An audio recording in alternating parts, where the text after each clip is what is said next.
morning. Now, today we shall start about the graphite. Graphite is very useful solid material used in many terms. As we know that we use graphite in pencil manufacturing, retarder as a retarder in nuclear chemistry. There are so many applications. But first of all, we should know what is graphite. So just see here, graphite, it is one of the electron of the carbon-like diamond. So graphite is electronic form of the carbon. आप जानते हो कि diamond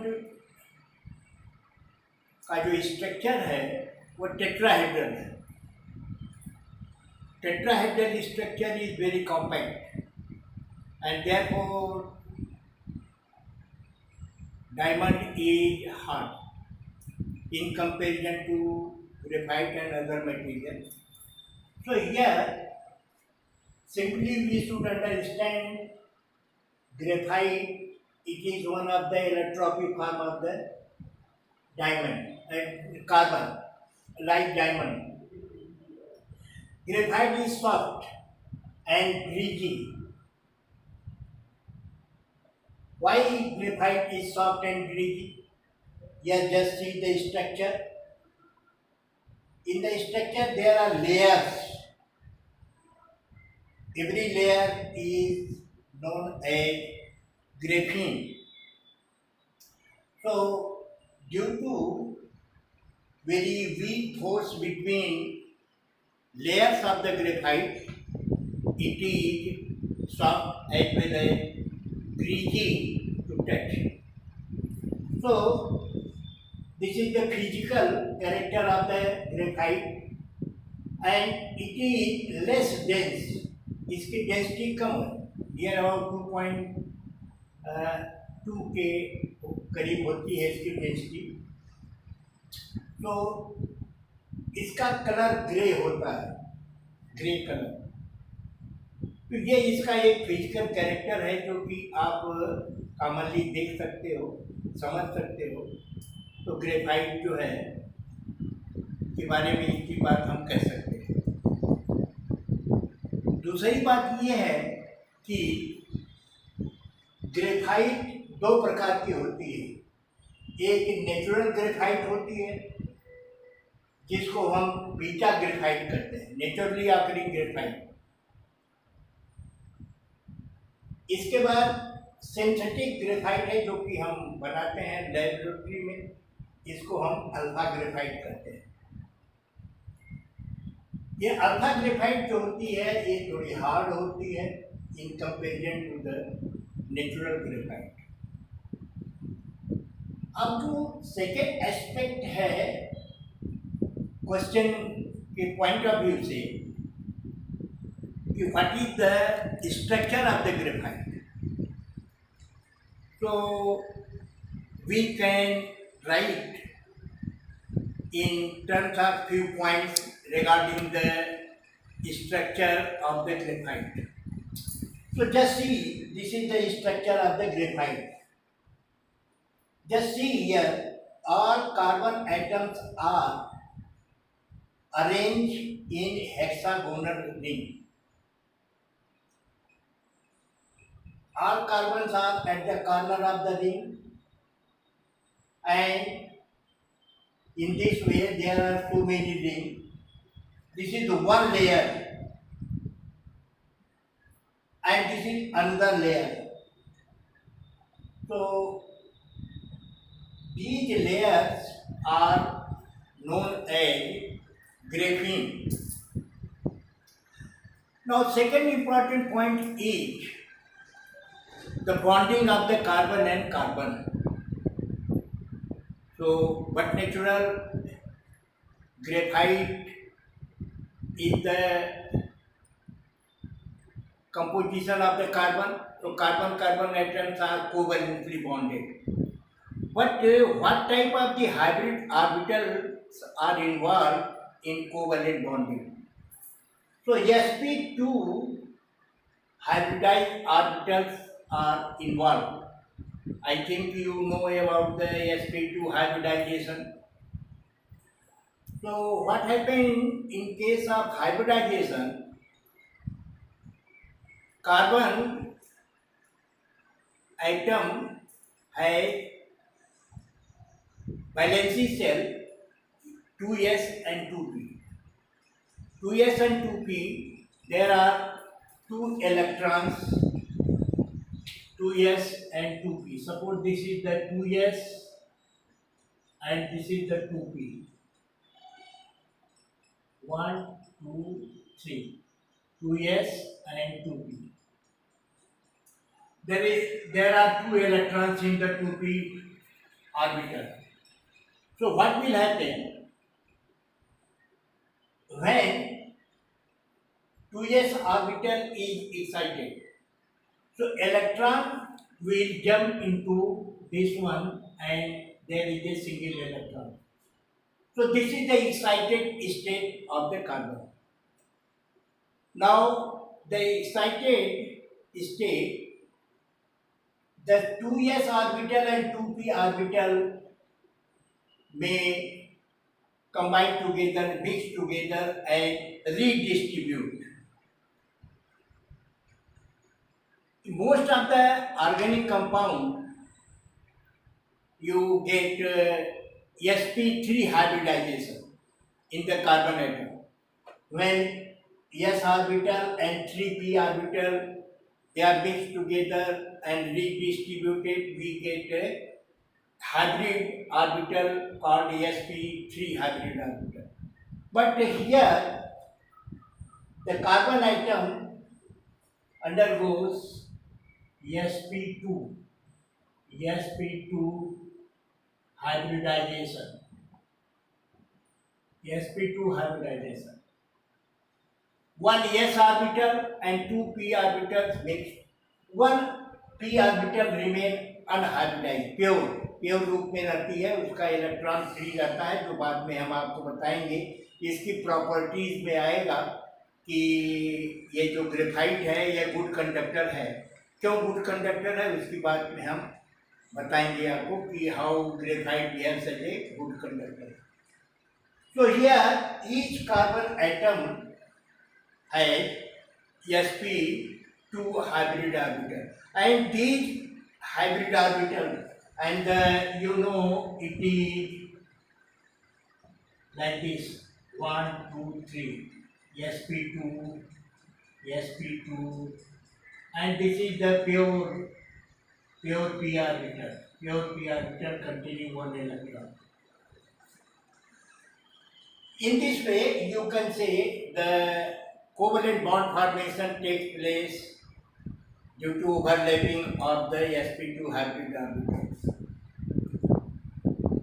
Now, here say the carbon atoms of the graphite have sp2 hybrid orbital. Carbon atoms are covalently bonded. Hexagonal planar rings are formed. This is the benzene type, not benzene, but the hexagonal ring, and all are planar. So each carbon present at the carbon of the ring. ये just see here, ये सभी hexagonal ring के carbon पर हैं। ये layer form में है, एक लेयर ये है, एक लेयर है, इस लेयर को हम ग्रेफीन कहते हैं। इसको क्या कहते हैं? ग्रेफीन। ये ग्रेफीन है। इसके बाद जो इम्पोर्टेंट चीज है कि ये कार्बन की जो बॉन्ड लेंथ है 1.4 है। एक्चुअली ये सिंगल बॉन्ड और डबल बॉन्ड के बीच की लेंथ है। क्योंकि इसके अंदर एक रेजोनेंस पैदा होता है. Sometimes it behaves like double bond, carbon carbon double bond, and sometimes carbon carbon single bond. So the bond length is neither the bond length of the single carbon carbon bond nor bond length of the carbon carbon double bond. So in between. So this is the bond length of the carbon carbon in the graphite. Now another question, what is the distance between two layers of the graphene? This is one layer of the graphene, this is another layer of the graphene, maybe another. So there are number of the layers in the graphite. So distance between two layers is, just see here, 3.4 angstrom. And these layers are held together by very weak force called van der Waals forces. And this graphite is heat resistant up to 3500 degrees centigrade. So in this way you can explain what is the graphite, what are the different types of the graphite, and what is the structure of the graphite. Now we can study about the properties of the graphite. So there are so many properties of the graphite. As I told you, graphite is soft, it is greasy, color is gray, and heat resistant. It is good conductor of electricity. It is due to layer structure, it behaves as a good lubricant also. So I will give you some point regarding the properties of the graphite. ये कुछ properties लिखी हुई हैं, ये graphite की properties हैं. आप देखिए कि graphite is soft and greasy. Why graphite is soft and greasy? Because of the layer structure of the graphite. बहुत साफ है, इसको आप समझ सकते हैं. तो ये सॉफ्ट है, ग्रीजी है. इसके अंदर मेटेलिक लस्टर है. मेटेलिक लस्टर मीन धात्विक चमक. आप देखते तो पेंसिल बनाते हैं तो उसमें एक चमक होती है. तो ये ग्रेफाइट जो है मेटल है नहीं, ये नॉन मेटल है, लेकिन इसका मेटेलिक लस्टर है. किसी भी मटेरियल में जो लस्टर होता है वो because of the free electron. जैसे मेटल्स में मेटल के जो इलेक्ट्रॉन है मेटेलिक लस्टर होता है, तो वाई मेटल्स आर लस्टरस. धात्विक चमक क्यों होती है? कोई भी बता सकता है कि ये इसके जो वैलेंसी इलेक्ट्रॉन्स हैं लूजली बॉन्डेड हैं. तो मेटल्स के अंदर जैसे इलेक्ट्रॉन लूजली बॉन्डेड हैं, तो जब भी उसके ऊपर लाइट पड़ती है, any type of the electromagnetic radiation, तो इलेक्ट्रॉन जो है एक्साइटेड स्टेट में जाता है, फिर कंबाइन करता है, तो एक फ्रीक्वेंसी उसकी इमिट होती है और उस फ्रीक्वेंसी के करस्पॉन्डिंग एक कलर होता है. तो सभी धातुओं में आप जानते हैं कि डिफरेंट डिफरेंट कलर होता है. That is because of the nature of the electron excited and the frequency emitted. So here we know that there is one free electron in the carbon of the graphite, so it also gives a metallic luster. So this is one of the property of the graphite, that there is a metallic luster, although it is not metal. Don't confuse कि graphite metal है. No, it is not metal. हम जानते हैं कि अगर paper के ऊपर हम पेंसिल को लिखते हैं तो ब्लैक मार्क मिलता है. तो ये जो ग्रेफाइट है it leaves black mark on paper. ये ब्लैक मार्क क्यों आता है? ये जो ग्रेफाइट का स्ट्रक्चर आपने देखा लेयर फॉर्म में है, तो जब भी आप पेंसिल को आप लिखते हो तो उसका लेयर उसके अंदर घिस जाती है, तो वो उसके ऊपर एक अपना मार्क छोड़ती है।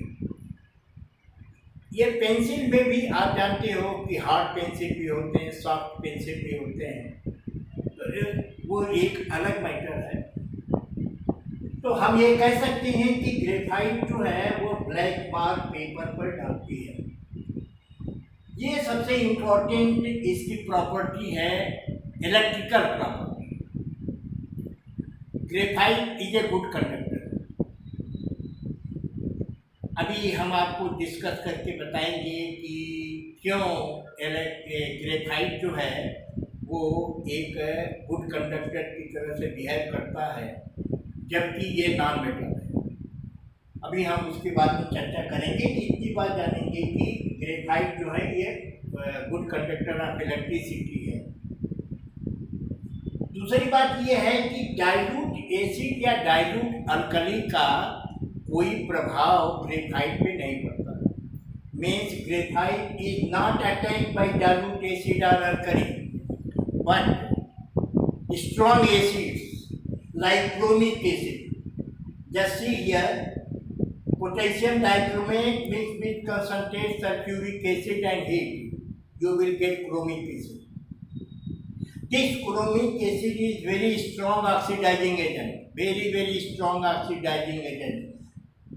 हम ये जानते हैं कि ग्रेफाइट जो है वो कार्बन से बना हुआ, कार्बन का अरेंजमेंट है, और इस अरेंजमेंट में जब कार्बन है तो जब स्ट्रॉन्ग एसिड से क्रिया करेगा तो ये ऑक्सीडाइज होगा। तो ऑक्सीडाइज होने पर जो फर्स्ट प्रोडक्ट बनता है ये ग्रेफ्टिक एसिड बनता है। Just see here, this is the graphitic acid. ये ग्रेफ्टिक एसिड बनी because of the oxidation of the graphite by strong acid like chromic acid, and further oxidation will change this graphitic acid will change into carbon dioxide. तो final product is the carbon dioxide. वैसे भी अगर आप graphite को जला दीजिए तो you will get carbon dioxide, क्योंकि कार्बन है तो हवा में अगर जलाओगे तो इसको, हालांकि हीट रेजिस्टेंस बहुत ज़्यादा है, बहुत हाई टेम्परेचर पर फिर जो है ये जलेगी, क्योंकि हीट रेजिस्टेंस ज़्यादा होने के कारण बहुत देर में जलेगी। तो इस प्रकार से आप ये ग्रेफाइट के बारे में कुछ प्रॉपर्टी के बारे में आप बता सकते हो। इनका एप्लीकेशन आप देखिए, ये जो प्रॉपर्टीज है इन्हीं प्रॉपर्टीज के आधार पर इनका एप्लीकेशन भी जाना जा सकता है। मीन्स द प्रॉपर्टीज जो है वही तो उसका एप्लीकेशन के लिए यूजफुल होगा। जैसे हम ये कहते हैं कि graphite is a good conductor, graphite is a good conductor means conductor of electricity. तो कंडक्टर ऑफ इलेक्ट्रिसिटी है तो फिर हम इसका उपयोग करेंगे।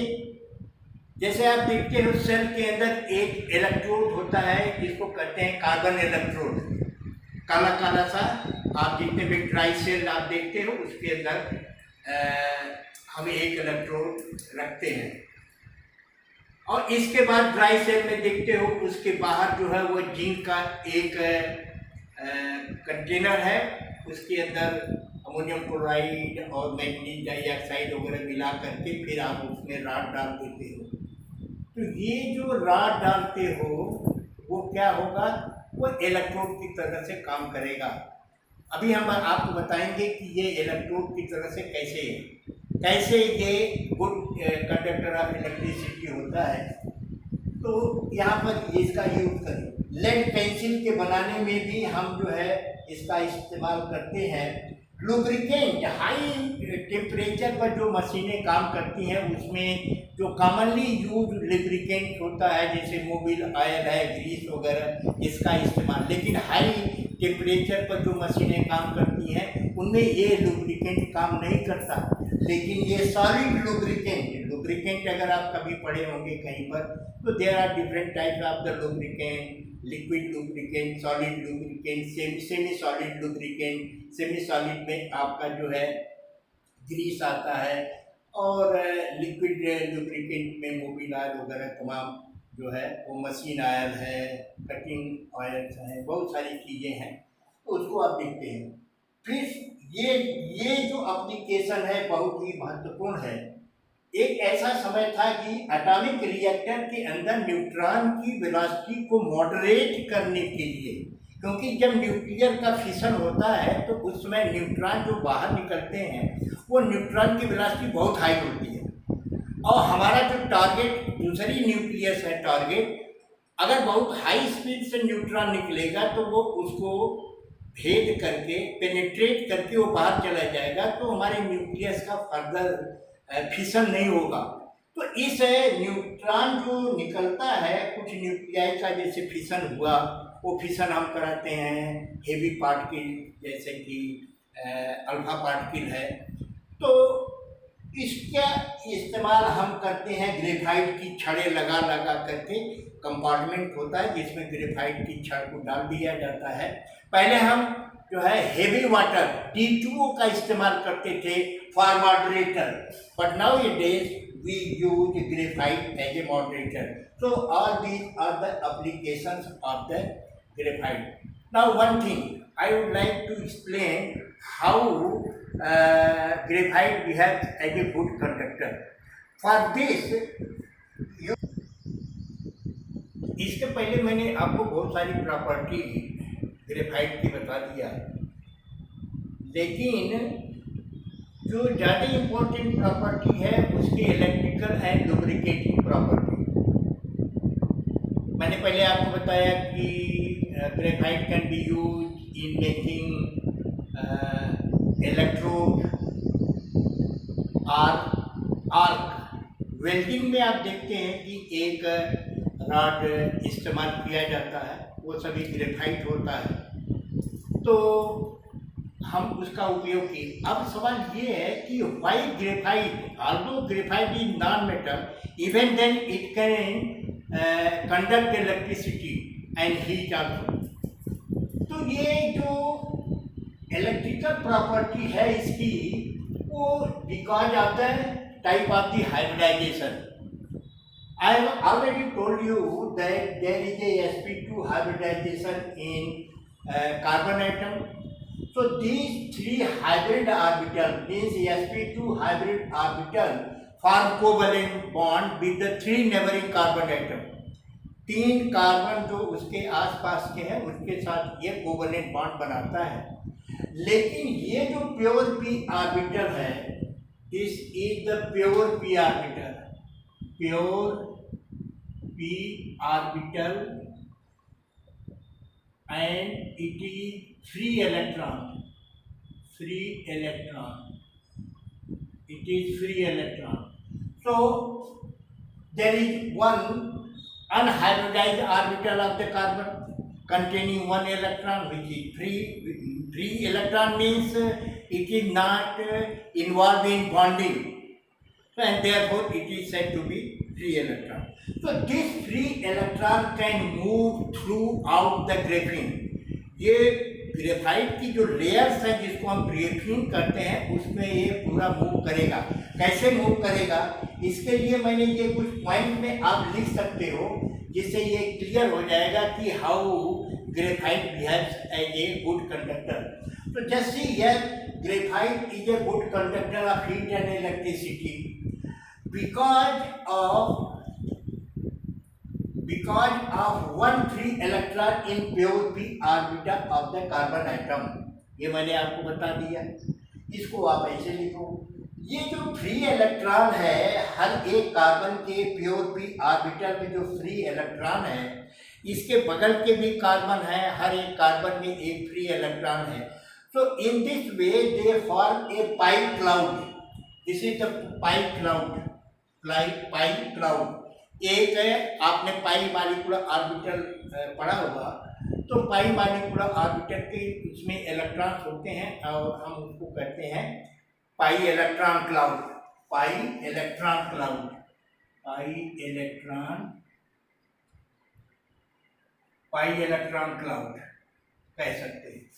ये पाई इलेक्ट्रॉन क्लाउड जो है ये मूव करता है, मूवेबल है। इस प्रकार से जब पोटेंशियल डिफरेंस आप क्रिएट करोगे तो ये पाई इलेक्ट्रॉन मूव करेंगे, और जब इलेक्ट्रॉन मूव करेगा तो ये हीट और इलेक्ट्रिसिटी को कंडक्ट करेगा। तो इतनी बात जो है हम जब ये फिगर के माध्यम से दिखाते हैं कि how graphite can behave as a good conductor of heat and electricity. This is the one of the important property, and on the basis of this conductance of the graphite we can use it as an electrode and as an arc also. Now second important property is the lubricating property. ये lubricating property मैंने पहले भी आपसे बात में ये बात बताया कि बहुत सारी ऐसी मशीनें हैं जिसमें कि कॉमन लुब्रिकेंट का इस्तेमाल हम नहीं करते हैं, नहीं कर सकते हैं। उसमें हमारी परेशानी है क्योंकि वो लुब्रिकेंट मशीन में रुकेगा ही नहीं। तो उस अवस्था में हमको सॉलिड, जैसे एक और लुब्रिकेंट का नाम आपको बता दें, मॉलिब्डेनम सल्फाइड। मॉलिब्डेनम सल्फाइड भी एक ऐसा सॉलिड लुब्रिकेंट है जिसको कि हाई टेम्परेचर पर जो मशीनें काम करती हैं उसमें उसका इस्तेमाल किया जाता है, लेकिन वो बहुत कम इस्तेमाल करते हैं क्योंकि graphite is much better lubricant than molybdenum sulphide. तो ये कहता है कि ये लुब्रिकेटिंग कैरेक्टर क्यों आता है, बिकॉज ये लूजली हेल्ड जो ग्रेफाइट जो है वो लेयर्स में बना हुआ, जैसे मैंने स्ट्रक्चर में आपको बताया कि डिफरेंट लेयर्स हैं, और ये जो लेयर्स हैं वो वंडर वाल फोर्स जो कि बहुत ही वीक फोर्स है, इसलिए कह रहा है कि ये layers are loosely held and each layer can slide over, एक दूसरे के ऊपर वो फिसलती है, स्लाइड करती है, और इसीलिए एक लुब्रिकेंट का भी यही काम है। आप जानते हो कि वो जो है फ्रिक्शन को कम करता है, तो वो फ्रिक्शन को कम कैसे करेगा कि वो उसकी लेयर जो है आपस में वो फिक्स्ड नहीं है, स्ट्रॉन्ग फोर्स से नहीं जुड़े हुए हैं, वो स्लाइड कर सकते हैं, और इस प्रकार से इनका हम इस्तेमाल कर सकते हैं। दूसरी बात मैंने आपको बता दिया कि चूंकि हीट रेजिस्टेंट बहुत है, 3500 डिग्री सेंटीग्रेड पर इस पर कोई असर नहीं पड़ता है ग्रेफाइट पर, तो हाई वर्किंग मशीन में भी इसको हम इस्तेमाल कर सकते हैं। तो इतनी बातों को ये मोस्ट ऑफ द टाइम ये पूछा जाता है कि explain how graphite behaves as a good conductor of heat and electricity, and why it is used in machine working at high temperature. So this is all about the graphite, nature of the graphite, properties of the graphite, structure of the graphite, application of the graphite. Thank you very much.